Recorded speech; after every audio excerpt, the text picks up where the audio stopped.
Assalamualaikum warahmatullahi wabarakatuh. Suara saya sudah jelas ya? Oke, baik. Saya sapa dulu teman-teman yang sudah hadir. Terima kasih, Masya Allah, luar biasa. Di pagi hari ini kita akan bersama-sama sharing gitu ya. Kita sapa ada Pak Lukman. Ini sudah say hello aja ini, raise hand. Ada Pak Ahmad, ada Pak Sodikin. Semoga kabar terbaik semua di teman-teman semua. Ada Mas Herjuno Asmara. Assalamualaikum. Ini teman di Jogja ini ya. Ada Pak Komarudin Wahab. Ada Bapak Salim Alim. Dan semua yang tidak bisa disebut satu-satu, terima kasih atas atensinya bergabung di pagi hari ini. Dan insya Allah kita akan segera mulai ya sharing-sharing kita di pagi hari ini di Jumat Berbagi. Ya, ada Ibu Santi, ada Husniati. Baik. Ada yang dari luar Jogja, banyak ya kayaknya yang dari luar Jogja. Boleh tuliskan di chatnya dari mana saja ini.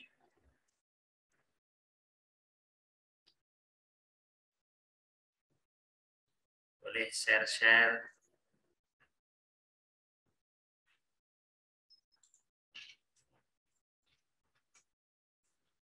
Wis, baik dari Tegal ada yang KTP Jakarta.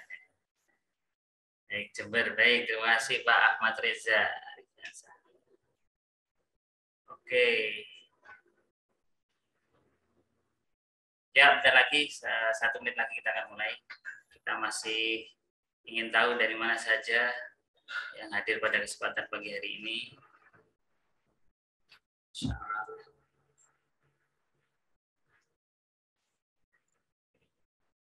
Sudah ada 17 yang sudah hadir di ruangan ini. Silahkan.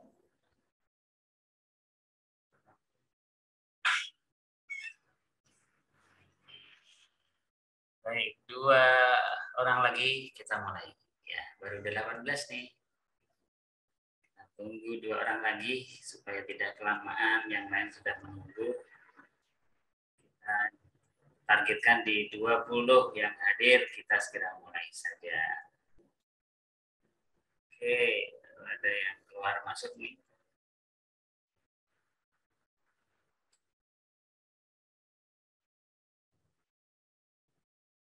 Satu lagi deh, yuk gabung. Semoga iya, oke, terima kasih. Tepat sudah ada 20 yang hadir. Kita mulai ya. A'udzubillahi minasyaitonirrajim. Bismillahirrahmanirrahim. Assalamualaikum warahmatullahi wabarakatuh. Waalaikumsalam warahmatullahi wabarakatuh. Masya Allah, luar biasa ini tanggapannya. Alhamdulillahirabbil alamin. Asyhadu an la ilaha illallah wa asyhadu anna Muhammadan abduhu wa rasuluh. Allahumma sholli ala Muhammad wa ala Muhammad. Qala rabbi shrah li sadri wa yassir li amri wahlul min lisani yafqahu qawli. Rabbi anzilni muzalan mubarakan wa antahirul muslim. Alhamdulillah, puji syukur kehadirat Allah Subhanahu wa taala di pada kali ini, kesempatan pagi hari ini kita masih diperjumpakan oleh Allah ya di Jumat Berbagi bersama di Syarah.id.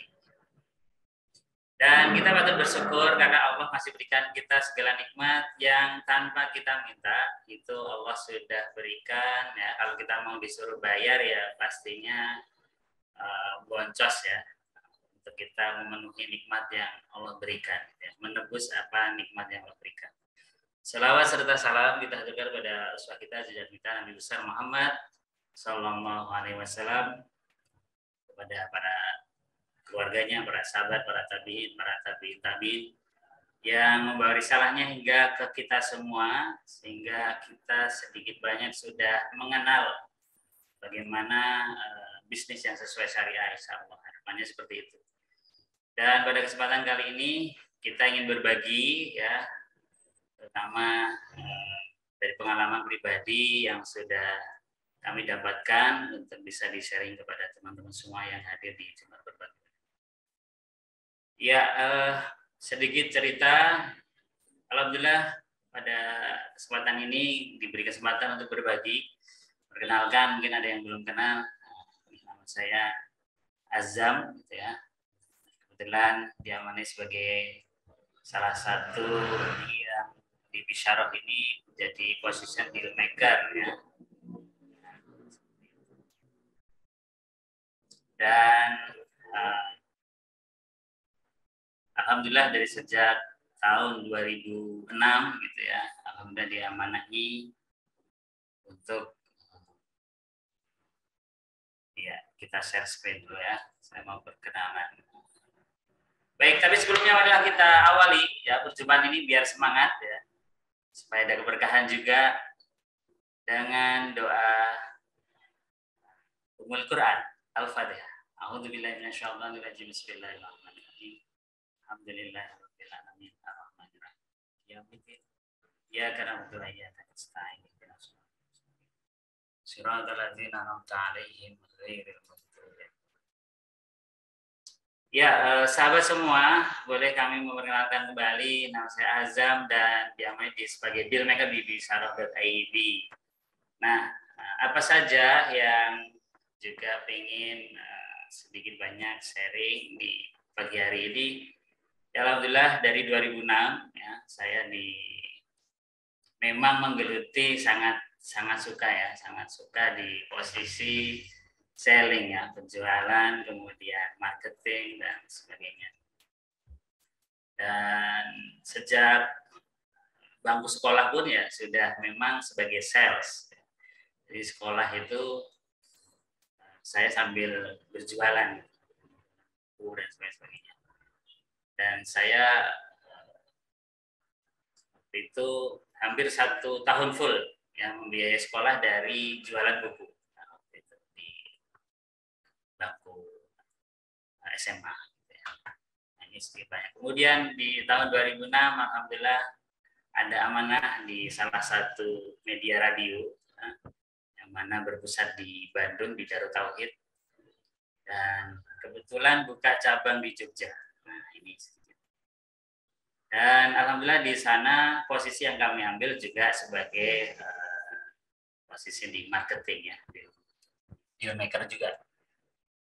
Nah, di sana kurang lebih cukup lama saya belajar bersama teman-teman di radio itu sekitar 9 tahun lamanya. Cukup lama ya. Dan kemudian di 2014 ingin rasanya untuk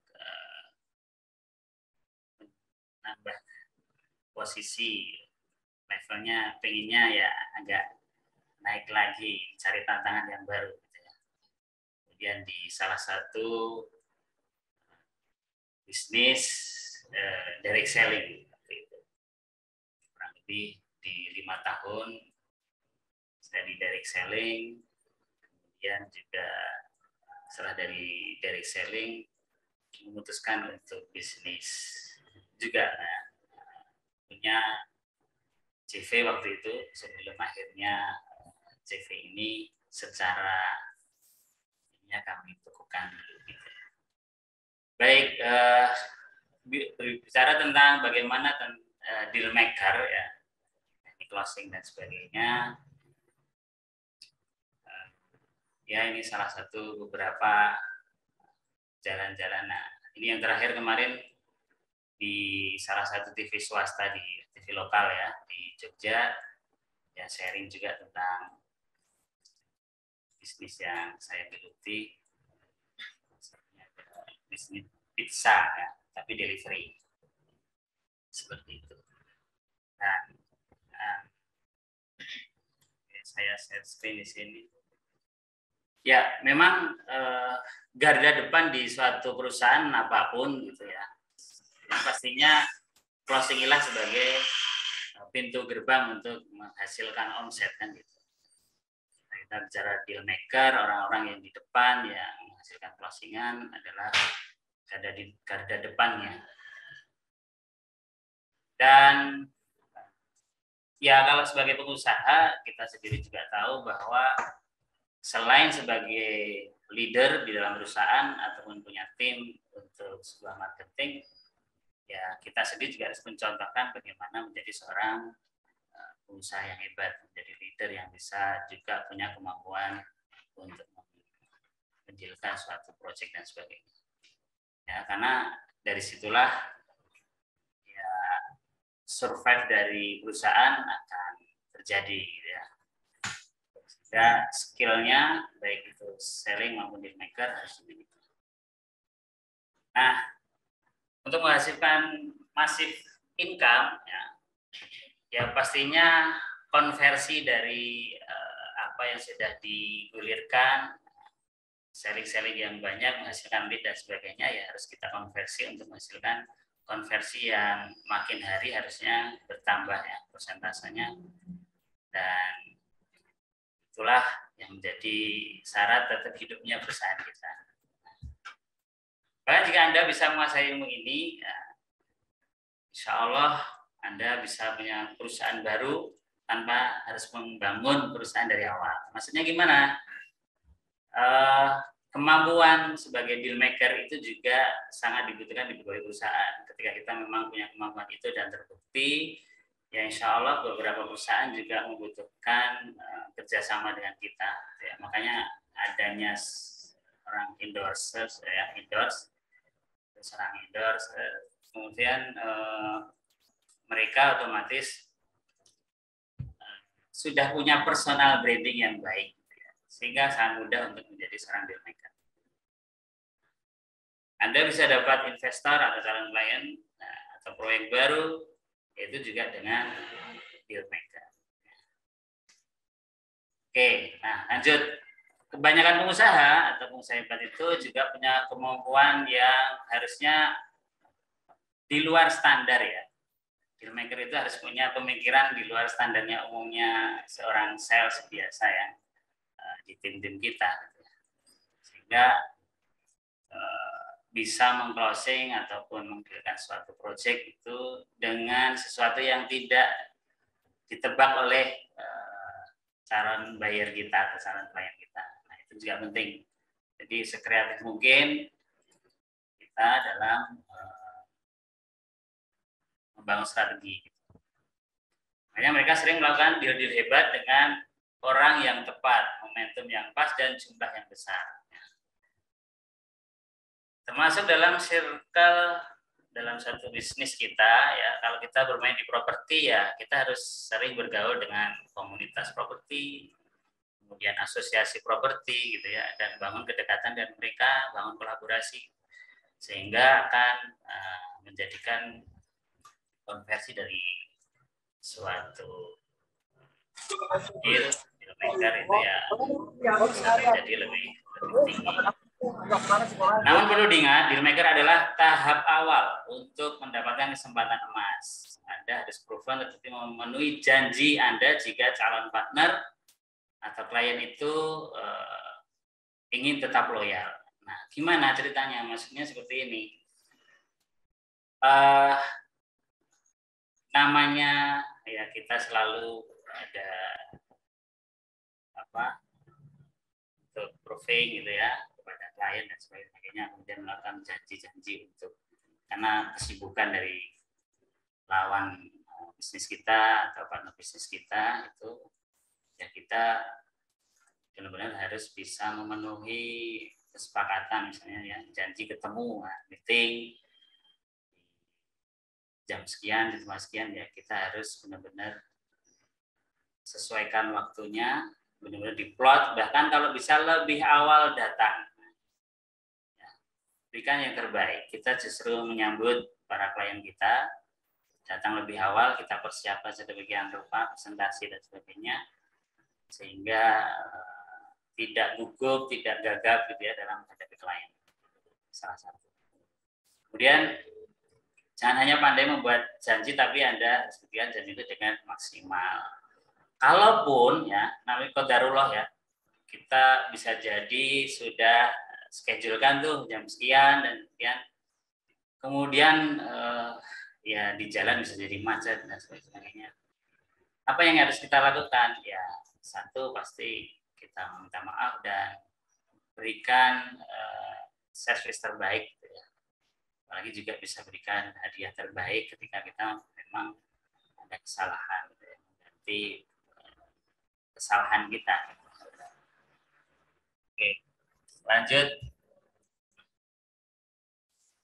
Ya, jurus-jurus. Nah, ini yang dilakukan oleh seorang deal maker. Kita punya spin sellingnya. Apa yang harus kita miliki, sahabat semua?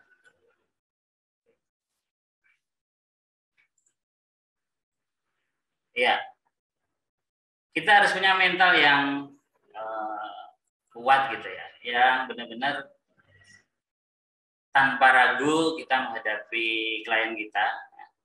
Terutama persiapan kita juga harus perfect gitu ya. Semua harus disiapkan, baik data dan sebagainya.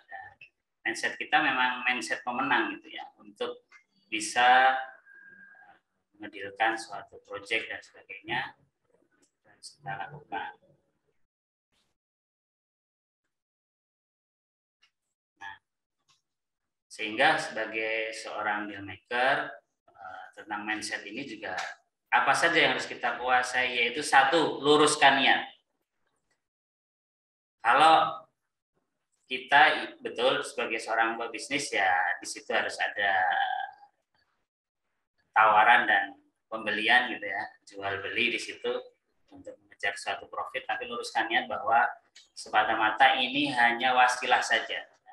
Semua berharap kalau kita niatkan ibadah kita sebagai di jalan bisnis misalnya ya, harapannya ketika bisnis kita naik dan sebagainya, ada peran di bisnis kita, omset ataupun keuntungan dari bisnis kita juga berperan dalam dakwah, salah satunya misalnya gitu. Kalau kita sebagai seorang muslim, ya keuntungan kita juga bagaimana perannya untuk di jalan dakwah, ya niatkan ini sebagai wasilah kendaraan kita untuk mendapatkan ridho Allah SWT. Dan goalnya juga jelas ya. Kita punya misalnya per minggu, goalsnya apa nih untuk mendapatkan berapa klien nih? Karena kita melihat pastinya mau butuh profit berapa persen dari omset yang ada, kemudian kita konversi bagaimana langkah-langkahnya untuk mendapatkan goals itu. Ya, goalsnya jelas. Misalnya untuk 1 bulan minimal harus omset minimal 50 juta. Nah, untuk mendapatkan 50 juta tergantung produk kita apa. Ya. Kalau produk kita perumahan ya pasti kecil itu ya, untuk itu bukan tidak di angka segitu, pasti akan lebih ya, omsetnya misalnya di 1 miliar misalnya. Berarti minimal apakah 1 penjualan rumah atau 2 penjualan rumah misalnya, seperti itu. Jadi goalnya harus jelas. Tapi kalau untuk produk-produk retail lah, kita mau menua apalagi bisnis kita mungkin baru 1 tahun jalan dan sebagainya, kita harus punya goals yang jelas. Sehingga apa? Inilah yang nanti memperkuat niat kita tadi ya. Niat kita sudah fondasinya kuat, kemudian punya goals dan selalu berpikir positif ya. Dalam satu bisnis jangan pernah kita berpikir bahwa wah ini susah dan sebagainya. Kalaupun perasaan itu masih ada pun dalam hati gitu ya. Kita dalam sebagai leader di dalam tim ya, kita harus selalu berpositif thinking bahwa apapun yang ikhtiar yang kita lakukan semata-mata untuk meningkatkan ya, kesejahteraan karyawan kita misalnya. Sehingga tidak ada kata menyerah atau lemah di hadapan para tim kita gitu. Seorang deal maker harus seperti itu. Kemudian ambillah peran tanggung jawab yang ya harus diutamakan ya. Sebagai orang leader, deal maker, ya tanggung jawab apapun resikonya, kita berani bertanggung jawab atas langkah ini. Kalaupun ada yang salah, itu sebagai pembelajaran untuk diperbaiki terus-menerus dan tidak menutup dari saran kritik dari tim juga misalnya gitu. Walaupun kita sudah punya posisi sebagai seorang deal maker, kita punya tim mengarahkan mereka untuk jalan di SOP yang sudah kita buat gitu ya untuk menjadikan closingan ya, itu harus juga punya tanggung jawab, masing-masing tim juga diberi tanggung jawab, kita sendiri juga punya tanggung jawab yang besar tentunya. Semakin posisi kita makin tinggi, tanggung jawab kita makin besar. Dan insya Allah kalau diniatkan lagi kembali ke niat awal, ya insya Allah itu menjadi nilai pahala yang luar biasa di mata Allah, insya Allah. Kemudian kita belajar ya, terus tadi misalnya ada salah langkah dari SOP, ada yang sempat kita langgar ataupun apa ya, bagaimana kita juga fokus pada solusi, solusi sehingga tidak untuk kita saling menyalahkan, tapi fokuslah pada solusi bahwa bisa langkah ini keliru, tapi bagaimana kemudian kita mengcounternya. Oh misalnya ada miss nih, closingan yang satu memberikan diskon sekian, yang satu memberikan diskon sekian misalnya. Ya kita harus bisa membuat komunikasi terbaik kepada buyer ketika sempat ada putus komunikasi misalnya ya. Nah, bagaimana solusinya? Ya kita berikan solusi misalnya, oh Bapak ini mohon maaf, memang pada kesempatan yang lalu nilai diskonnya sekian, tapi maaf mungkin tidak diinformasikan, ada beberapa yang terbaru diskonnya sekian, seperti itu. Ini salah satu. Nah, dan kita bersama tim juga harus selalu berpikir untuk terus bertumbuh, gitu ya. Oke, lanjut. Dan juga sebagai seorang, nah inilah kalau kita punya mental atau mindset ya, ibarat singa ya. Ini kalau ukurannya dengan gajah kira-kira besar mana? Gajah ya, tapi ketika mindsetnya memang sebagai seorang yang petarung raja gitu ya, sehingga mau sekecil apapun posisi kita punya bargaining yang harusnya lebih besar kepada siapapun. Ya, bargainingnya kita juga harus besar. Karena apa? Kita punya harapan, punya niat yang besar, sehingga mental kita juga harus besar. Sehingga jangan cuit dulu menghadapi berapapun di hadapan kita, klien kita ya, calon klien kita, mungkin dia juga omsetnya miliaran, triliunan gitu. Ketika kita punya solusi untuk memberikan solusi untuk persoalan dari perusahaan klien kita, yaitu kita ada niat untuk menolong kan. Bisa jadi kita sendiri tidak tahu persoalan di perusahaan kita gitu ya. Kalau kita melihat orang lain, lihat salahnya itu mudah, tapi melihat kesalahan di diri sendiri kan susah ya. Butuh orang lain. Nah, di sini inilah ketika kami juga dari Bisaroh selalu ingin menjadi jalan solusi kepada perusahaan-perusahaan yang selama ini berbisnis di konvensional. Dan cukup terlihat sekali di 2 tahun terakhir ini, bisnis-bisnis besar itu sangat terasa kena pandemi kemarin kan gitu. Dan alhamdulillah Allah tunjukkan jalan-jalan untuk mungkin jalan hijrah bagi perusahaan-perusahaan besar gitu ya. Bisa jadi karena terbelit hutang ribawi dan sebagainya dari permodalannya dulu dan sebagainya. Dan kami dari Bisaroh.id hadir ya, ataupun mengulurkan tangan untuk memberikan gambaran bahwa salah satunya Islam punya syariat yang luar biasa yang bisa menjadi solusi dalam hal bisnis atau muamalah. Disitulah kita memberi penjelasan yang komprehensif gitu ya, yang komplit juga dari sisi syariatnya dan juga dari sisi sunatullah bisnis, seperti halnya teknik-teknik branding, marketing dan sebagainya, selain solusi yang lain. Dan juga utamanya ketika kita sudah terpuruk satu bisnis, hampir banyak kemarin di 2 tahun itu jatuh dari sisi perputaran cash flow keuangan dan yang harus dibayar tiap bulan, bisa jadi ada hutang ya, dan tidak bisa menagih bulanan piutang. Nah itu kan kebanyakan mereka stuck, terhenti, bahkan bisa jadi minus, terpuruk dan sebagainya. Dan alhamdulillah mereka terus mencari untuk bagaimana nih solusi untuk bisnisnya. Dan disitulah kami alhamdulillah di 2 tahun ini Bisyarah hadir untuk memberikan pemahaman yang lebih luas bahwa Islam juga sebagai solusi. Ada fikih muamalah, ada muamalah maliyah yang memang harus kita pelajari dan bisa menjadi solusi dalam bisnis kita. Nah, mindsetnya yang harus dibaiki. Sebenarnya yang kita lihat di layar gitu ya. Sebenarnya apapun persoalan dalam bisnis kita, ya bagaimana kita mensikapinya, seperti itu ya. Nih, kita bisa saja sama-sama kehujanan, ya, satu sedih, satu cuek, satu dengan riang gembira menghadapi persoalan. Kenapa? Dari situlah kita itu ya makin dewasa menghadapi suatu masalah. Umat ini yang pertama telah sukses karena keyakinan mereka.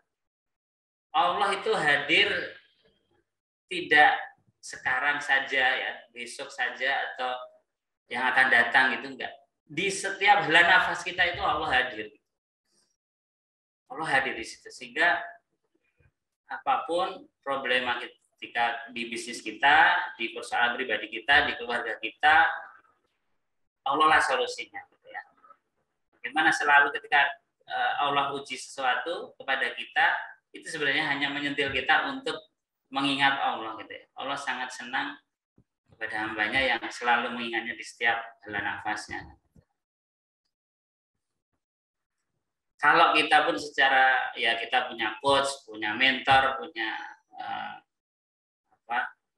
guru kita, yaitu hanya wasilah saja memberi pemahaman secara langsung ke telinga kita gitu ya. Kita dengar panduan-panduannya dari mungkin pengalaman, dari pemahaman dari literasi beliau.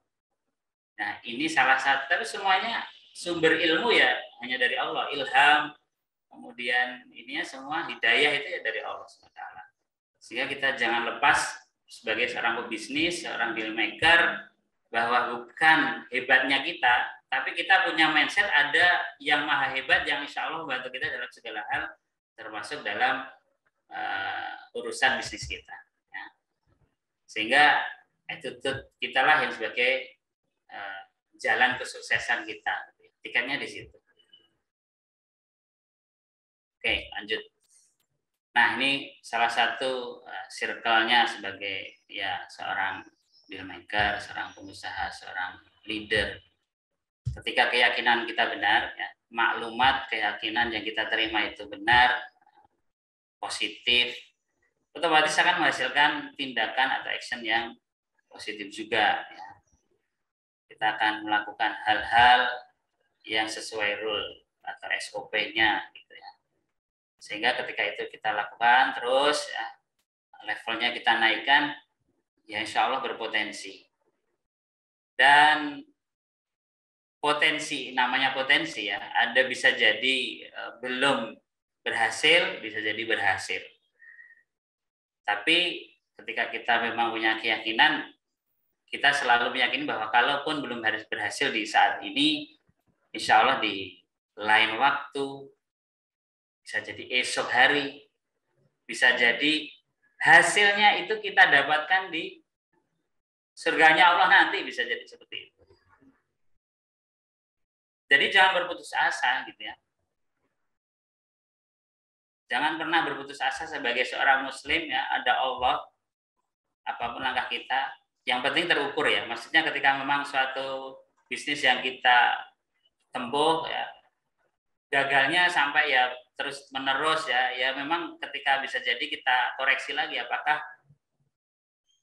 produk kita itu memang winning produk atau tidak dan sebagainya, atau harus memang supaya tidak terpuruk makin parah ya kita harus tutup, kita ganti, mungkin ada bisnis lain yang bisa jadi lebih cocok buat kita gitu ya. Nah, tapi kalau memang kita sudah yakin bahwa segala hal sudah kita ukur dan memang belum berhasil, ya kita yakin bahwa Allah berikan di waktu yang lain.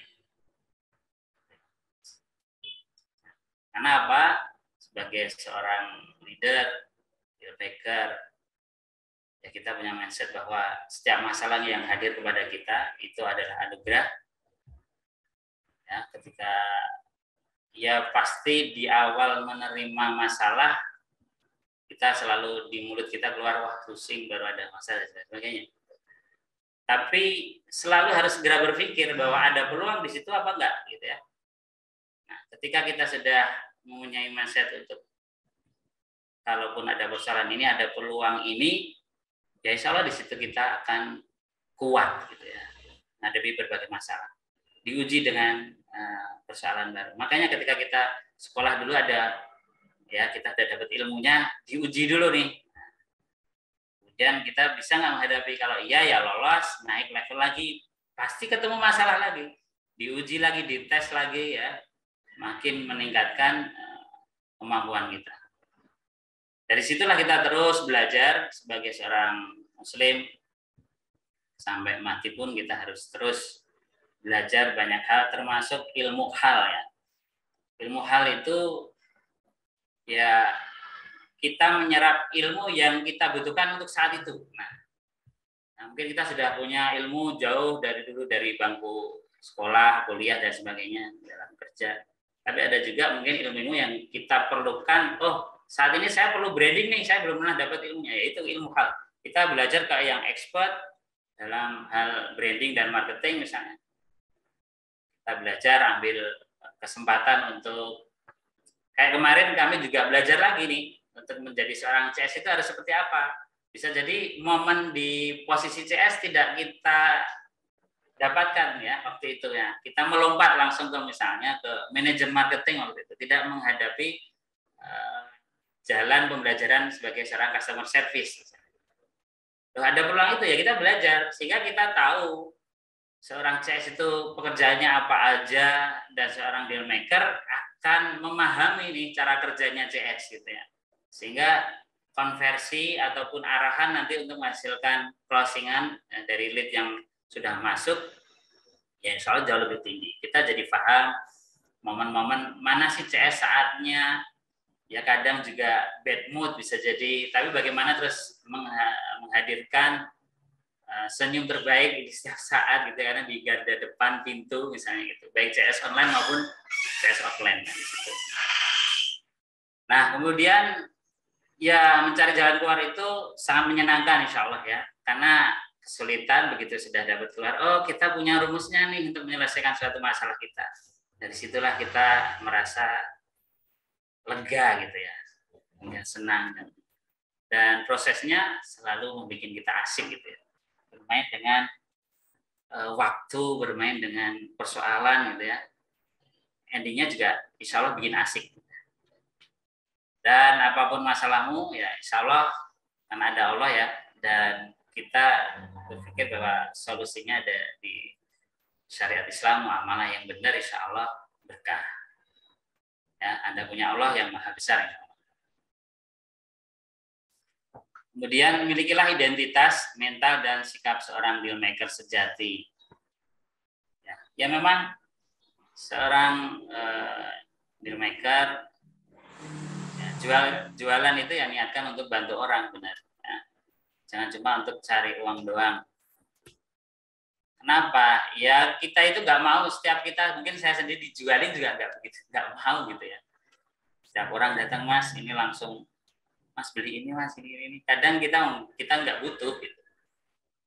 Tapi bisa jadi pada saat kita duduk termenung gitu, ternyata kita sebenarnya butuh ini, dan ada orang hadir membawa es krim misalnya. Ya kita langsung, oh ya baru stres-stresnya nih ada es krim ya untuk dinginin suasana dan sebagainya, ya akan terbeli misalnya.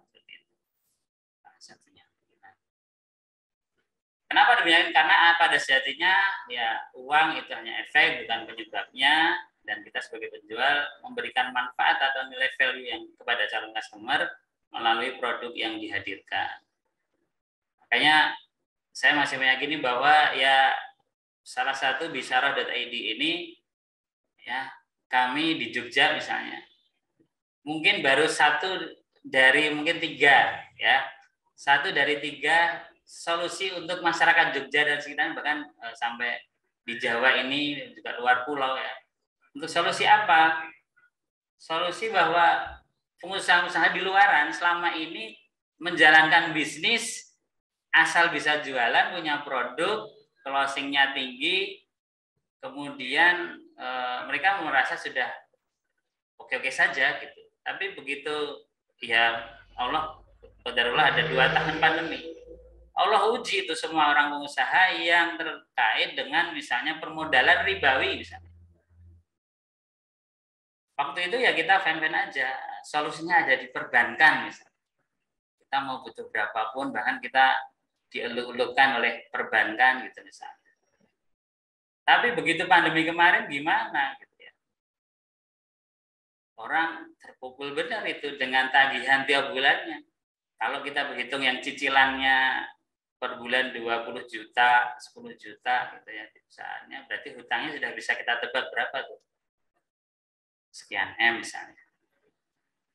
Dan itu kita nggak tahu mau berapa tahun. Untungnya kemarin hanya di sekitar 2 tahun ya. Tapi itu efeknya sangat mengena sekali. Ya. Sehingga kita yakin, Bisyarah.id juga yakin bahwa ayo kembali kepada rules-nya yang Allah berikan ya. Guidance-nya itu ada di Quran dan Sunnah ya. Dalam bisnis apapun, sebagai seorang leader, dalam sisi muamalahnya, permodalannya dan sebagainya.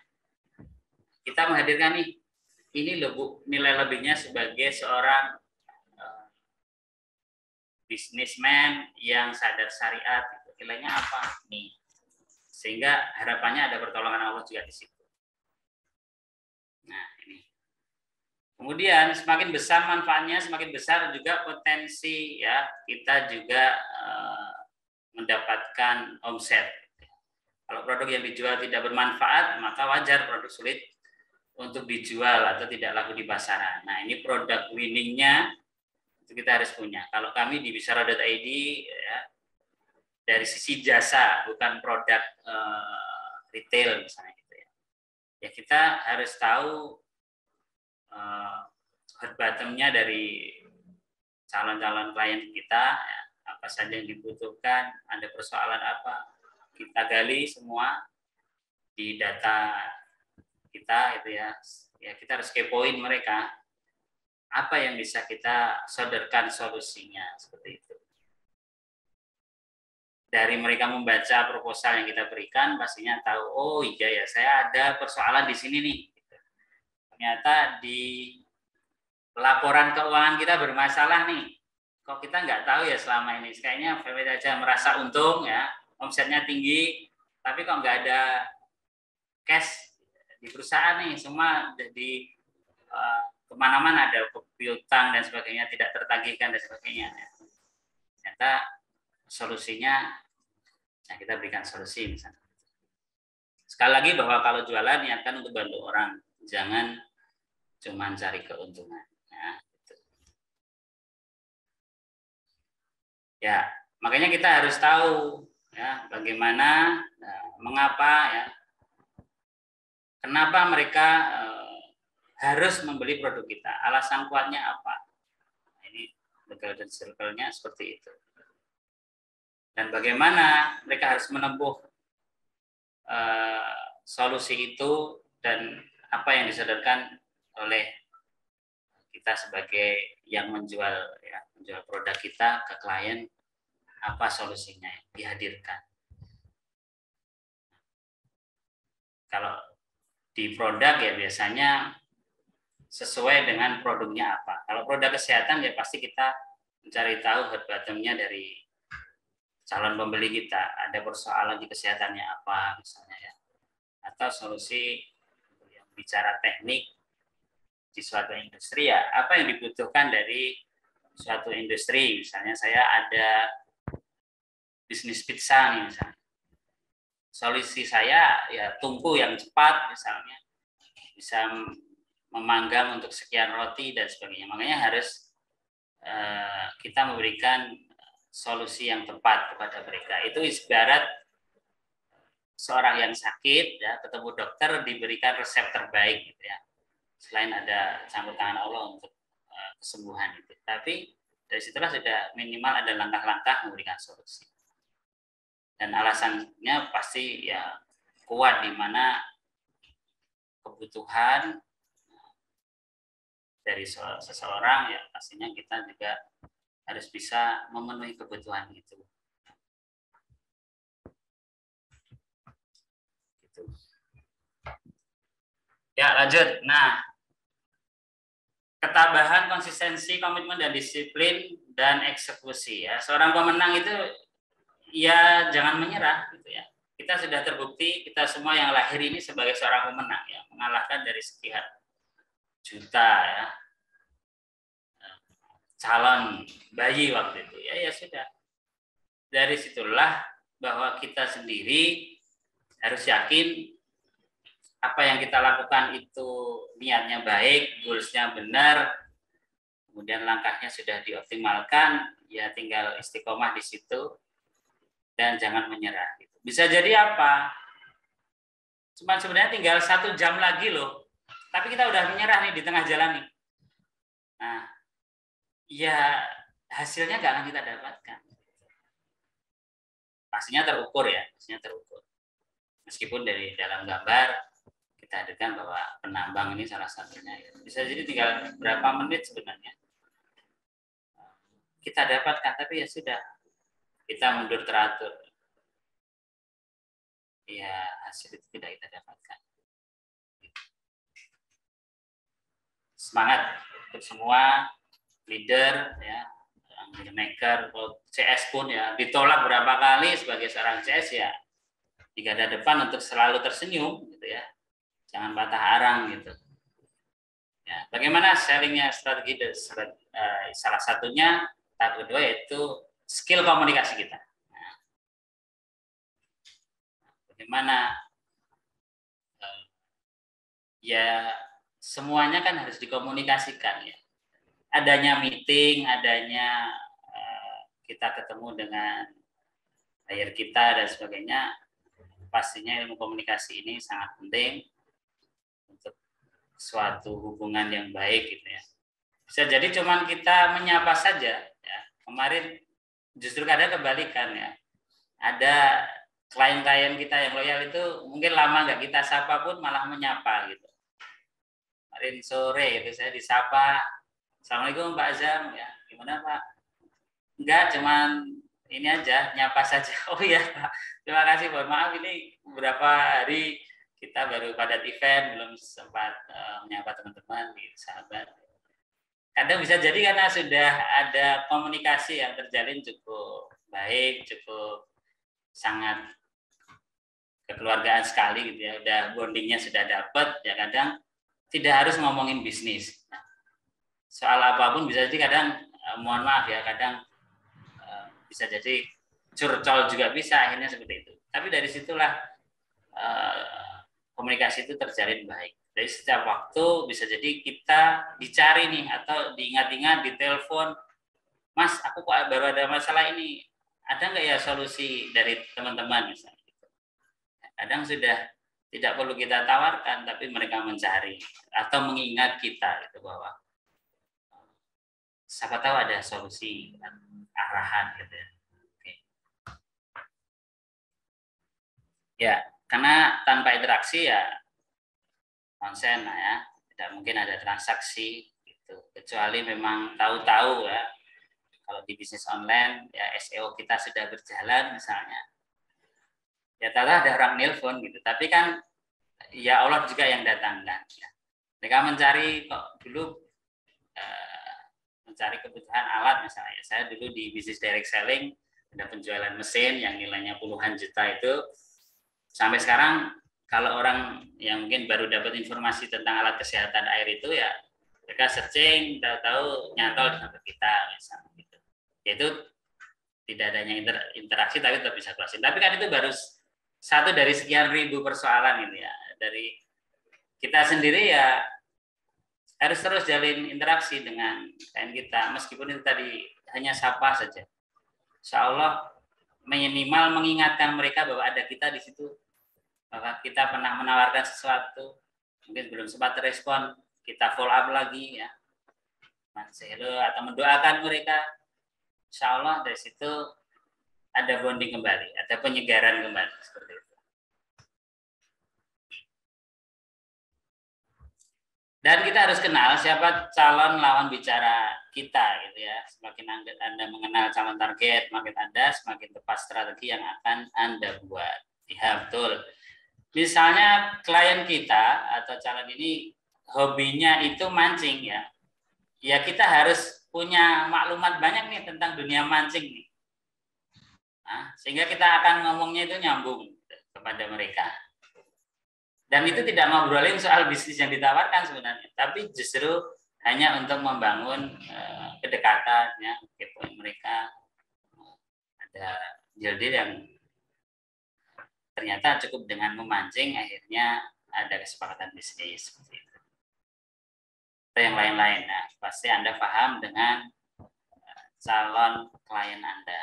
Oh, dia benar-benar punya pemahaman bahwa orangnya sangat sosial banget.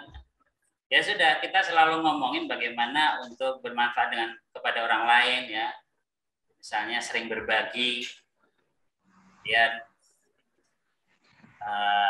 seperti halnya beberapa waktu lalu saya itu dapat servisan gitu ya, mesin yang dulu di direct selling gitu. Kami datang, kemudian setelah kami cek ternyata tidak ada persoalan nih di mesin yang beliau miliki gitu. Tapi di sisi lain ya karena kita cuma datang sebentar hanya ngecek tidak ada masalah ya kami pulang dan mohon pamit. Beliau sendiri juga membayar jasa servis kita gitu. Tapi waktu itu ya tidak ada strategi ataupun niat sebenarnya ya tulus benar ingin membantu bahwa kami tidak perlu dibayar Pak, tapi cukup mungkin ada informasi saja. Jadi kita datang kemudian pulang sebenarnya mau ditransfer jasanya untuk servis, kemudian kita menolak dengan bahwa tidak ada masalah kok Pak. Tapi kalaupun ada informasi kebetulan di masjid kami butuh AC second mungkin yang bisa kita beli seperti itu. Tapi qadarullah di selisih 1 hari malah bapaknya kembali ngontang untuk membelikan AC 2 PK 2. Ini kan ibarat kayak kita itu ya mentransaksikan ya, membarter bensin kita ya, dengan 2 AC 2 PK, Masya Allah. Kadang klien kita cukup disentuh dengan itu ya mereka terkritik untuk melakukan ya, action untuk ternyata memberikan sesuatu gitu. Dan kita tahu lah dari banyak informasi yang kita dapat ya mungkin bisa tetangga sebelah kalau itu ke personal ya atau ke perusahaan ya kita tahu data-datanya mungkin dari internet dan sebagainya, core bisnisnya apa, kemudian apa saja yang digeluti dari perusahaan itu, kliennya kemana saja, sudah jangkauannya dan sebagainya kita dapat.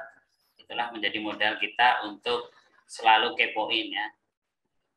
Kita terus bertanya apa saja, kita explore semua sehingga menemukan hot bottomnya bahwa mereka butuh apa nih. Nah kita hadirkan solusi dari lubang dari seluruh keutuhan perusahaan itu. Ada lubangnya di sini nih, ya oke kita menjadi solusi menambal di situ. Dari situ didapatnya dari mana ya? Dikepoin ya. Kita selalu kepoin dari perusahaan itu. Nah sebenarnya ini sosok yang luar biasa mendapat disebut off record sebagai seorang selling ya terbaik waktu itu. Siapa beliau? Jogirat ya. Listingnya 250 circle ya. Kalaupun kita sekarang banyak grup, ada coach kami itu, coach Rendra dan coach Firly itu bisa 80 grup mereka bersama. Ternyata semakin grup kita luas ya, disitulah kekayaan kita, aset kita ya. Itu menjadi modal. kalau kita ada data base ya, dari klien-klien kita ya bisa didapat dari semua. Bahkan by referensi.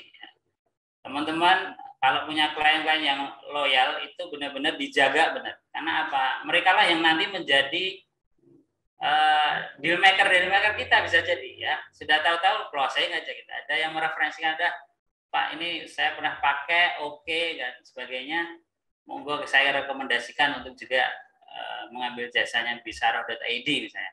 Saya dulu lemah di sini nih, di syariatnya kurang bener nih muamalahnya. Dan disitulah ternyata oh iya ya Pak, ternyata seorang bisnis tidak hanya cuma sunatullah bisnisnya kita oke gitu ya, tapi ternyata syariatnya harus dibenerin nih. Nggak ada solusi di mana-mana, dia nggak tahu harus cari kemana, dan dapat referensi dari klien kita yang sudah merasa puas di situ. Itu menjadi salah satu ya, komunikasi terbaik kita, menjaga maintenance dengan baik klien kita. Ya. Oke, kemudian kita sebagai deal maker ya harus tahu benar produk kita apa. Ya, saat ini alhamdulillah saya diamanai di Bisarah.id. Kebetulan karena juga 2 tahun terakhir alhamdulillah sedikit banyak menekuni di bidang syariat gitu ya. Bikin muamalah maliyah gitu. Kita tahu seluk-beluk bagaimana syirkah itu ya menjalin kerjasama. Ternyata kalau dulu ya asal saya punya kemampuan jualan, saya melakukan kerjasama dengan teman yang punya modal atau punya skill di sisi yang lain gitu. Tapi ending-endingnya mungkin ya berubah di tengah jalan, bisa jadi seperti itu. Karena mindsetnya yang dibangun bisa jadi salah. Setelah paham syariat, oh ternyata ada hal-hal yang kita langgar nih. Nah, bisa jadi antara ujroh atau gaji dengan bagi hasil itu tidak dibedakan gitu ya. Padahal di sini kalau sebagai pengelola ya seorang yang bekerja sama atau bersirkah itu ya tidak boleh dapat gaji misalnya gitu. Tapi dapat dari bagi hasil ketika itu untuk suatu proyek. Dan ternyata bisa jadi ya sirkah itu nggak harus seperti PT, CV yang kemudian tidak ada batas waktu misalnya. Sebenarnya ada batas waktunya juga gitu. Mau hanya 3 bulanan misalnya kayak kemarin misalnya kita sirkah di dunia ternak pengadaan hewan kurban misalnya kan hanya berjalan di 2 bulan sebelum Idul Adha misalnya. Ya sudah, setelah itu clear itu kan lebih enak gitu. Tapi selama ini kita membangun bisnis harapannya itu ya memang harapannya jauh ya, tapi tidak ada batas waktu ini juga membahayakan kepada kita semua. Kecuali memang sudah didasari hal-hal yang sesuai syariat, sama seperti itu. Nah, kalau kita jasa ya pastinya kita memberikan solusi atas persoalan berkait dengan layanan ya, keilmuan tentang bagaimana strategi suatu perusahaan yang menghadapi persoalan-persoalannya, baik misalnya dari sisi ketenaga kerjaan atau sisi produksinya atau permodalannya ataupun kerjasama yang dijalin gitu ya. Itu harus kita benar-benar punya literasi yang banyak tentang produk knowledge kita bahwa bisa menjadi solusi mereka gitu. Nah, kalau itu produk ya pastinya jualan produk yang harapannya bisa menjadi solusi persoalan-persoalan masyarakat misalnya. Tentang kesehatan, trennya kemarin misalnya ada salah satu madu yang ternyata bisa untuk COVID. Nah, itu ya insya Allah akan menjadi produk winning gitu ya. Nah, kita harus tahu benar produk kita siapa nih pasarnya, bagaimana strateginya dan sebagainya. Nah, itu kita harus miliki benar. Nah, semakin Anda kenal diri dan produk Anda, semakin mudah peluang untuk dealnya. Nah, benar. Memang seperti itu. Nah, kalau kita tidak punya pemahaman tentang produk kita, bahkan mungkin di CS itu tidak ada Q&A-nya ya bisa siap-siap untuk tidak terjadi closing gitu, karena bisa jadi pemahaman orang dengan yang lain tentang suatu produk itu beda-beda ya. Kalau di CS ya harus di garda depan memiliki Q&A yang jelas. Sehingga kalau ada pertanyaan yang sering apa nih? Oh, tentang ini bisa untuk walaupun sudah mungkin tertampilkan di brosur kita, di landing page kita, kadang orang tetap masih butuh untuk menanyakan kembali. Nah, itu juga harus dipahami produk knowledge-nya oleh CS misalnya. Seorang deal maker juga harus tahu. Sehingga ketika ada ditanya ini, kita tidak gagap untuk menjawabnya, misalnya seperti itu. Oke, lanjut. Nah, performan ya, kuncinya yaitu ya terus dilatih. Nah, kita makin percaya diri, performa kita bisa meyakinkan dari klien kita ya, otomatis karena jam terbangnya juga, gitu ya. Kita semakin lancar mengkomunikasikan produk knowledge kita, ya insya Allah di situ lebih mudah untuk terjadi closing, gitu ya. Ya itu bisa dipengaruhi, bisa dijaga lewat penampilannya, ya penampilan kita di hadapan klien kita. Oh kok klien kita orang-orang yang bos-bos yang pakai jas berdasi, ya kita harus menyesuaikan. Tapi ada juga pengusaha-pengusaha yang cuek misalnya gitu. Ya kita harus menyesuaikan, jangan kita rapi-rapi amat gitu ya. Raffi Ahmad udah kaya, tapi jangan rapi-rapi amat gitu ya. Nah itu salah satunya. Kemudian ya cara komunikasi kita juga harus dijaga dengan calon klien kita misalnya. Kita ngomongin dengan para pengusaha untuk yang di bisnis adventure misalnya, mungkin akan beda yang di bisnis seminar atau bisnis perusahaan-perusahaan multinasional, itu akan beda. Cara komunikasinya kita beda ya.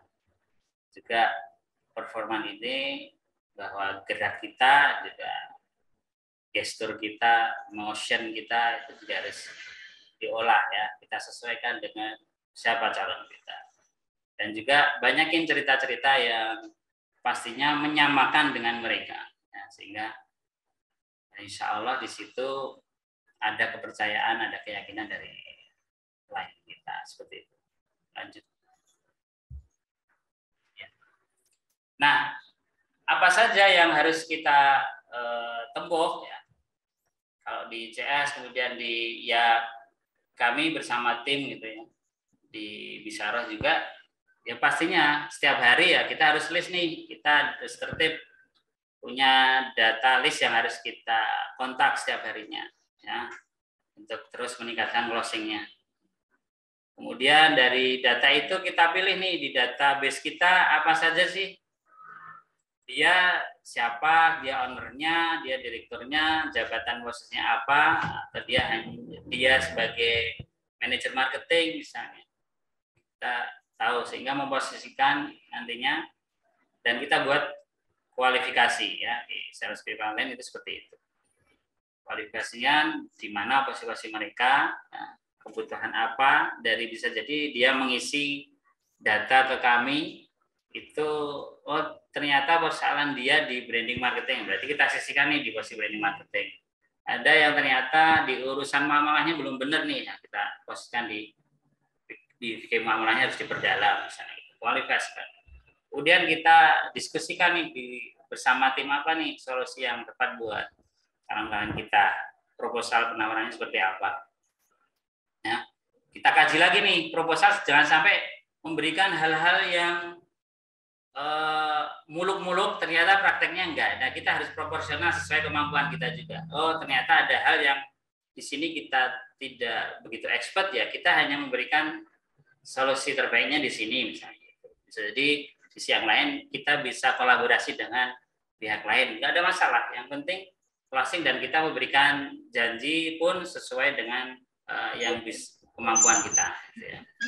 Harapannya dengan seperti itu proposal dipelajari, karena juga pastinya mereka membaca dengan detail, apa sih yang aku dapatkan dengan membayar sekian misalnya. Apakah sesuai atau tidak nih, proporsional atau tidak. Kalau ketika proporsional diukur-ukur, dia juga tidak ada solusi lain di tempat lain, bisa jadi memang istilah harapan dealnya lebih besar. Ya. Seperti itu. Nah, jadi bagi bisnis penjualan produk sangatlah penting, oleh karenanya setiap bagian tahapan sales harus diperhatikan dengan benar. Jadi urutannya itu ya di sales prevalennya itu. Kemudian sales prevalen adalah sebuah proses manajemen penjualan sistematis melalui berbagai tahapan, atau bisa juga funneling-nya seperti itu. Bisa juga menjadi jalan untuk memantau progres setiap prospek yang ditangani tim sales. Ya. Ada 200 prospek nih, kemudian terkonversi menjadi 50, menjadi 30, menjadi 20, bisa jadi yang deal hanya 10%-nya, ya nggak masalah, tapi nilainya pastinya sudah terukur dan sesuai harapan kita gitu ya. Tapi ketika itu nanti lebih dari 10%, ya itu berarti ada peningkatan di sisi kemampuan, mungkin kita sudah bisa lebih tahu lagi menjawab ataupun memberikan solusi kepada klien kita seperti itu. Nah, ini daftarnya di list secara tertib untuk kontak-kontaknya. Tadi ya apa istilahnya? Bank data itu bisa kita share lewat macam-macam ya. Jadi setiap misalnya kita punya program nih gratisan. Nah, setelah tiketnya apa? Mereka kan karena gratisan nih, tiketnya misalnya ngisi data. Nah, itu menjadi kekayaan bank data kita. Dari bank data diolah lagi nih, kita pilih-pilih mana diklasifikasikan sesuai nantinya penawaran yang lebih tepat seperti itu. Ya. Sehingga untuk menemukan calon pembeli, yaitu membutuhkan produk atau layanan yang dijualnya itu juga harus sesuai. Oke. Nah, setelah diklasifikasikan, ya kita tahu nih, kalau kita mau nembak sesuai harga sekian, ya pastinya kita karena sudah ada patokan ya, patokan dari database di kita, misalnya sudah angka-angka, misalnya perusahaan ini punya nilai omset sekian dan sebagainya, ada persoalan di sini. Nah, bagaimana kita menawarkan jasa kita ya secara proporsional sesuai kemampuan dari klien kita. Nah, itu bisa disesuaikan ya. Kalau kita langsung semua dipukul rata ya tidak mungkin terjadi closing gitu. Ini termasuk di produk-produk kita. Gitu ya. Dan terus kontak ini ya, terus keep kontak terhadap klien-klien kita. Di PPLN ini mulai menghubungi target pelanggan, kemudian dalam proses ini banyak cara yang bisa dilakukan untuk menghubungi prospek, misalnya panggilan telepon. Nah, untuk telepon pun kita harus ada adabnya ya. Boleh nggak kita nelpon? Gitu. Minta izin dulu. Kalau memang dipersilahkan ya kita langsung, jangan menunda untuk menelponnya ya. Bisa jadi mood seseorang itu berubah di sekian menit ke depan gitu ya. Mumpung dia oke untuk menerima telepon kita, manfaatkan sebaik mungkin dan berikan komunikasi yang efektif gitu ya. Boleh langsung to the point, tapi melihat dari jawaban dari calon lawan bicara kita ya. Ataupun mungkin lewat sosial media, tapi lebih ngena ketika kita memang langsung by phone atau ketemu langsung itu, karena kalau ketemu langsung ada motionnya itu lebih meyakinkan kepada klien seperti itu. Dan bangunlah untuk relationship-nya ya. Hubungan ini bertujuan untuk meyakinkan calon pelanggan dengan produk atau layanan yang dijual. Membangun kepercayaan dengan calon pelanggan bukanlah hal yang mudah. Ya, benar bahwa kadang seseorang beli kan bukan produknya, tapi kepada siapa yang menjual. Karena sudah trust dulu gitu ya. Sudah yakin terhadap penjualnya atau sudah kepoin penjualnya, personal brandingnya seperti apa. Apa sih yang dilakukan penjual itu gitu ya. Mungkin ada hal-hal yang ternyata di luar transaksi lain dia pernah ngupload sisi sosialnya, misalnya ada sisi-sisi yang bisa menjadi sentuhan kepada calon klien misalnya gitu. oh ternyata ada amanah ini dicoba dengan amanah kecil, bisa jadi dia cukup amanah, ya akan meningkat ya. Misalnya pesan satu diantar dengan servis menyenangkan, cepat, tepat waktu dan sebagainya. Di lain waktu ya dia sebenarnya bukan di produknya, tapi atas layanan itu dia percaya, senang, ya akan repeat gitu ya, repeat order kepada kita. Itu juga penting gitu. Nah, respon itu bagaimana secepat mungkin kita memberikan respon ketika ditanya ya langsung kita jawab gitu ya. Dan saat hubungan dengan calon pelanggan terjaga baik, tentu akan lebih meyakinkan bahwa mereka untuk membeli produk yang ditawarkan gitu ya.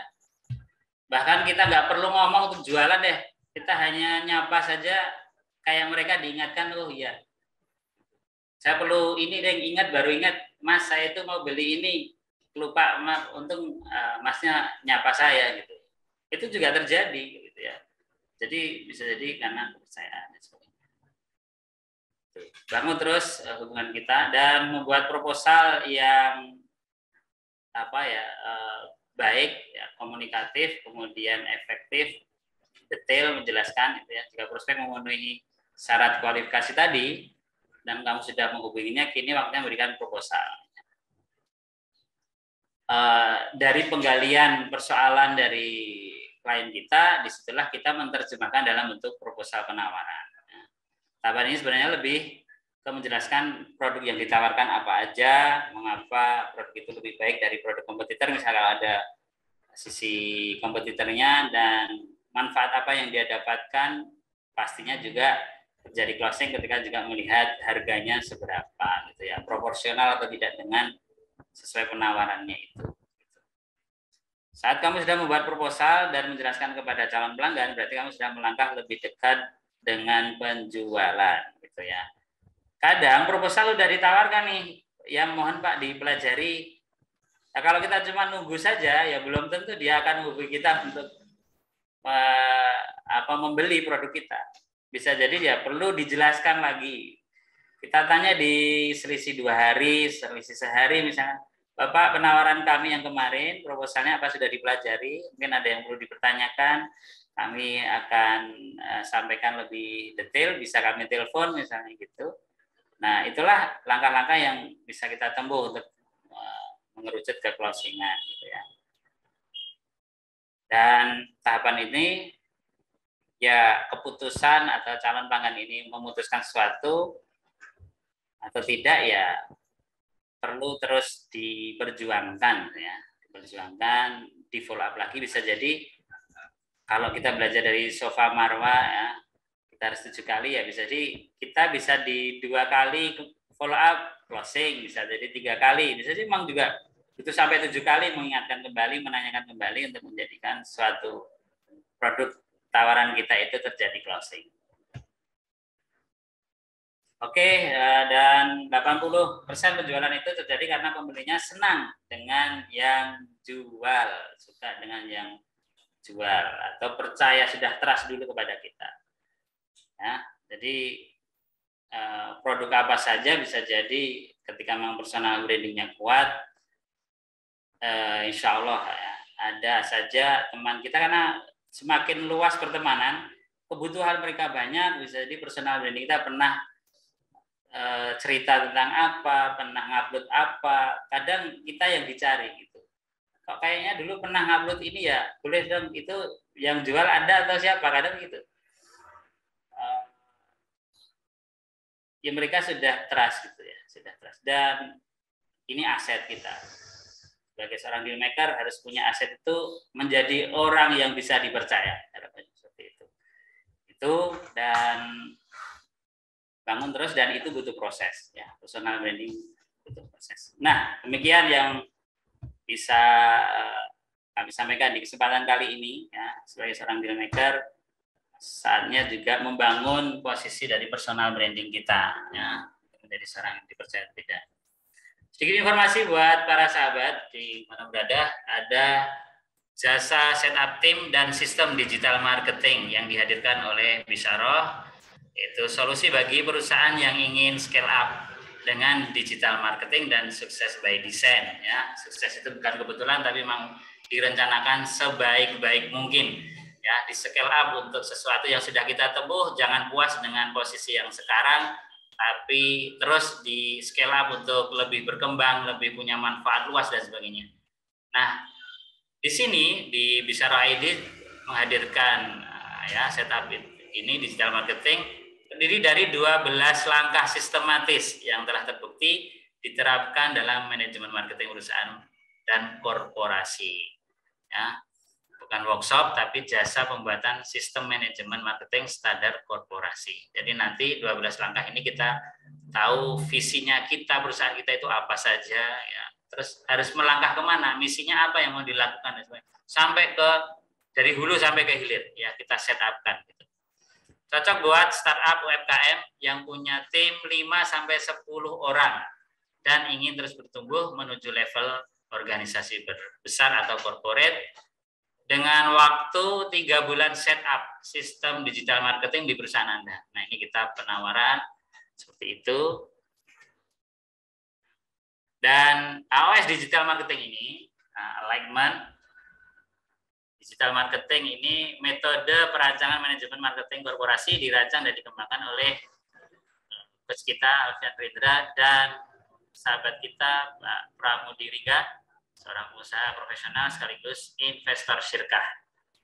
Metode ini sudah banyak digunakan memimpin organisasi terutama leader marketing dan lembaga sosial baik UMKM maupun korporasi. Dan alhamdulillah pada kesempatan kali ini beliau berdua sedang menangani klien di Pontianak di salah satu pondok Munzalan Ashabul Yamin di Pontianak, yang mana sebagai founder Ustadz Umar Hakim sebagai founder Gerakan Infak Beras yang ada di seluruh Indonesia, di semua provinsi ada, dan itu pun mempercayakan ke kami untuk men-set up dari sisi AOS digital marketingnya, karena kebetulan beberapa waktu lalu kami mengadakan workshop AOS digital marketing di Jogja.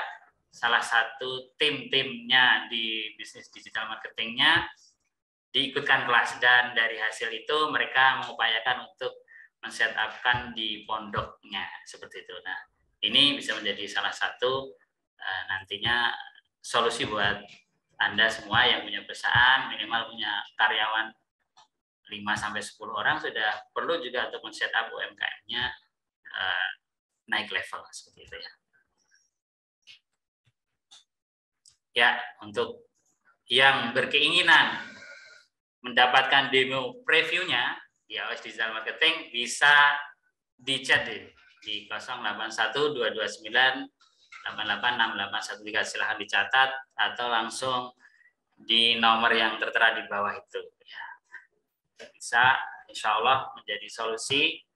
Bisa jadi perusahaan kita mungkin belum punya visi misi gitu ya, karena purpose kita, position kita belum tahu nih, belum pernah ngulik-ngulik. Yang penting sudah jualan dulu, jalan, banyak closingan jualan, kita punya tim, tapi nggak tahu arahnya kemana. Nah, AOS digital marketing, harapannya dari sisi digital marketing punya alur nih yang jelas nih, sehingga produk kita yang ditawarkan ke sosmed dan sebagainya mengena ya. Kalaupun nanti ada sisi iklan-iklan yang berbau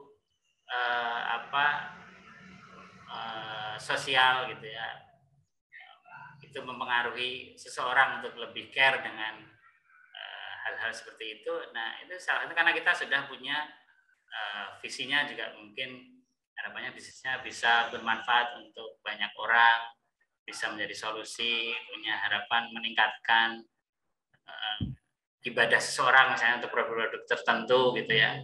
Nah, dari situlah akan mengerucut tuh arah dari digital marketingnya mau kemana saja gitu. Oke, seperti itu teman-teman, dan mungkin masih ada waktu 15 menit untuk kita bisa tanya jawab. Siapa tahu insya Allah kita Bisara.id bisa menjadi salah satu yang bisa menjadi partner dari sahabat sekalian gitu ya. Oke. Silahkan, masih ada waktu 15 menit. Dan alhamdulillah kemarin kita juga hadirkan untuk teman-teman yang punya kelebihan dari sisi aset dana gitu ya, gitu. Kemudian berinvestasi ya. Sebenarnya kita ada kelas kemarin, ada hari Rabu kemarin kita terakhir selesai, itu menjadi seorang investor yang cerdas dan paham syariah gitu ya. Harapannya tidak kena investasi bodong dan sebagainya. Kita harus mengilmui apa saja bisnis-bisnis yang marak di zaman sekarang dan itu ternyata batil misalnya, berpeluang untuk hal-hal yang haram, ribawi dan sebagainya, kita harus paham itu. Nah, kemudian kita sebagai seorang investor juga harus paham bagaimana mempercayakan kepada seorang itu tidak mudah. Kita harus tahu detail.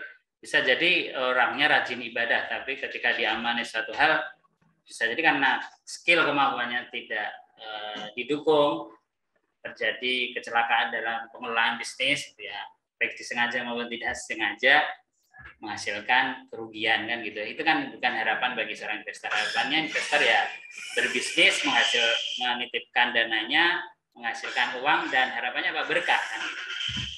Setelah butuh juga seorang pengelola yang amanah. Dan di dalamnya ada orang-orang yang deal maker yang bisa terus memperjuangkan alur bisnisnya ya, untuk terus mendapatkan pemasukan omset yang luar biasa gitu, tapi dengan cara-cara yang terbaik dan sesuai syariat. Nah, karena kita ngomongin kalau bicara dengan bisyarah.id ya, kita selalu menonjolkan bahwa kalau kita mau bersaing dengan perusahaan-perusahaan kapitalis ya mereka kan memakai cara apapun gitu ya. Kalau kita ada koridor-koridornya. Kalaupun kemampuan kita tidak bisa menyamai sana, itu hal yang mustahil bisa jadi. Tapi kita tetap tidak menjadi perusahaan yang nomor sekian dibanding mereka, tetap bisa kompetitif, tapi yang benar-benar harapannya berkah itu yang tidak bisa kita dapatkan di luar. Nah, harusnya diilmui nih, hal seperti ini. Termasuk saya dulu, ya bisnis apapun oke gitu. Sebelum hijrah ya di 2019, saya kemudian mengenal bikin muamalah lebih dalam gitu ya, harus meninggalkan hal-hal seperti itu. Ketika diajak untuk kemarin salah satu untuk canvassing misalnya, ya saya harus punya bargaining ya, apakah bisa canvassing suatu produk otomotif misalnya ngikutin cara kita ya, mengikuti mau kita yang sesuai harapannya sesuai syariah ini. Kalau dia tidak mau ya belum rezeki kita gitu. Kalaupun nilainya 1,50 juta ya harus saya tolak misalnya gitu. Ya, misalnya salah satu produk otomotif kemarin minta canvassing nih, menyediakan alat untuk perlengkapan untuk display dan sebagainya, nanti ada motor yang di display. Otomatis saya membantu di situ apa? Berbagi brosur, di situ ada leasing misalnya.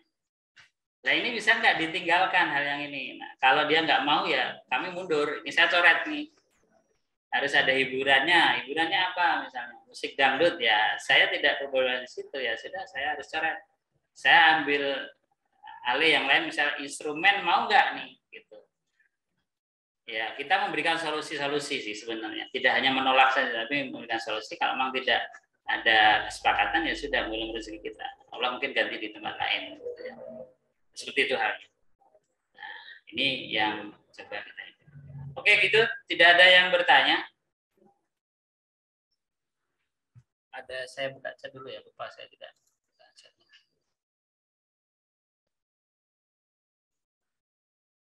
Ya butuh waktu ya qualifying ya. Jadi memang kita harus punya ini Pak, tim yang nanti mengolah data base yang kita punya gitu ya, kemudian diklasifikasikan, kemudian dari situ kita gali apa kebutuhan mereka, bisa tidak lewat chat, bisa via telepon gitu ya. Dan memang tidak mudah, tidak sekali dua kali, karena memang bisa jadi kita kan nggak tahu ya, namanya di dunia maya kondisi klien kita saat itu seperti apa, kita bisa jadi pas bad mood ya, bisa jadi tidak bisa closing di saat itu. Bahkan ada yang inginnya maunya praktis.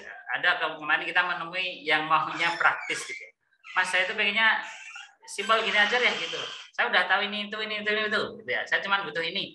Loh, tapi kan kita belum tahu track record beliau seperti apa dan sebagainya. Dan kita ya perlu untuk terus mencari tahu dulu. Kita gali terus. Kalaupun dia mau praktis, berarti kalau dia kooperatif dengan kita, pastinya mereka mau dengan saran-saran yang kita ajukan gitu ya untuk melakukannya. Tapi ketika memang sana dengan berbagai alasan menolak ini itu ya berarti memang belum jodohnya untuk di closing gitu ya. Itu mungkin ya, butuh waktu Pak memang ya. Semua harus perlu sabar juga. Ya, kemudian mau bertanya gimana cara kita mensiasati customer yang pernah sakit hati dengan brand tertentu atau panel atau trauma? Ya, insya Allah gini. Kalau bisa ditemuin ya, kita sapa kembali, kita berikan layanan terbaik kita, dan bisa jadi kita juga meminta maaf, bisa jadi itu kecelakaan di sisi mana nih, CS kita atau di sisi kita sendiri di perusahaan ataupun yang lain. Nah, dari situ bisa dari hati ke hati ya, kita juga ngobrolin banyak hal, tidak langsung ke fokus persoalan yang membuat sakit hati mereka. Kemudian kita berikan lebih ya. Kalau dia kemarin beli satu sewa dengan produk ini ada lecet misalnya ya, kita servis dengan berikan double misalnya, ataupun bisa untuk trial kembali dan kita memberikan jaminan misalnya uang kembali dan sebagainya sebagai wujud ini. Dan terus mohon doa dan koreksinya justru itu untuk membangun kualitas perusahaan kita gitu ya. Tidak terus kita nggak mau disalahkan ya, kita mengaku salah misalnya itu atas keteledoran dan sebagainya, dan didatengin untuk diberikan servis terbaik kembali. Insya Allah mereka juga punya hati, insya Allah luluh ya. Dari situ bisa jadi akan merubah ataupun mengembalikan kepercayaannya kembali. Bagaimana caranya untuk follow up yang abu? Kadang bingung kalau pas follow up nggak direspon. Ya bisa jadi karena memang momentumnya kita nggak tahu sih klien kita itu pada saat itu persoalannya seperti apa. Ya bisa kita jeda sehari atau jam misalnya. Kalau di jam itu misalnya gini, Pak bisa kami telepon belum respon misalnya di 6 jam atau 5 jam setelah itu, atau 1 jam dulu deh kita coba. Kalau belum merespon bisa jadi kesibukan dan sebagainya. Tapi kalau merespon atau dia membalas ya kita sesuaikan waktu yang beliau berikan gitu ya. Dan lebih kebanyakin ngobrol dulu apa harapan yang mereka, apa yang paling urgent dibutuhkan di perusahaan saat ini ya. Persoalan kan setiap hari ada ya, persoalan di perusahaan itu apa yang dia pengen dapatkan solusinya. Kalau itu sisi jasa, kalau sisi produk ya bisa jadi memang nggak butuh mau di follow up sebenarnya. Kalau dia sudah niatnya nggak butuh produk kita ya kita udah mundur teratur, nggak apa-apa, ada yang lain lagi gitu ya. Kalau nggak respon memang suka-suka gue misalnya gitu, mau respon atau tidak gitu ya, ya kita harus tahu produknya aja gitu. Kemudian karena teori marketing customer happy bisa sebar info 5 orang, kalau kecewa 10 sampai 20 orang. Iya. Ya pasti gitu ya, namanya hal yang jelek itu cepat lah menyebar gitu ya. Kalau hal yang baik mau diomongin ke berapa ya kadang nggak begitu ngaruh gitu ya. Kita sebagai seorang deal maker ataupun perusahaan untuk menghadapi hal-hal seperti ini ya pastinya kita berikan lebih ya, karena mereka sempat kecewa, kita kembalikan kepercayaan itu dengan memberikan yang terbaik, yang lebih, bisa quantity, bisa kualitasnya juga gitu ya. Dan dia langsung merasakan itu saat itu ketika memang kita sudah follow up-nya, memberikan ini istilahnya reward-nya misalnya atau apa ya, berikan bahwa kita itu tidak meninggalkan persoalan itu Allah bilang satu ya sudah, kita nggak tanggapin ya itu akan kemana-mana lebih cepat. Tapi kalau kita berikan yang terbaik servisnya untuk mendilkan kembali, berikan tahun kepercayaan, insya Allah dia akan cerita, oh dari perusahaan ini saya sangat kecewa di sini, tapi alhamdulillah sudah diklarifikasi, ternyata ada miskomunikasi dan sebagainya. Alhamdulillah clear kembali dan bisa jadi merekomendasikan lagi ke orang lain. Ya kalau di era digital efektif mana ini meeting daring atau luring ya? Ya tergantung ya. Semuanya bisa berpotensi. Kalaupun daring ya asal semuanya lancar ya. Sinyal lancar, baik, komunikasi jelas, fotonya jelas, suara jelas ya. Komunikasinya seperti halnya tatap muka seperti biasa ya. Insya Allah juga efektif.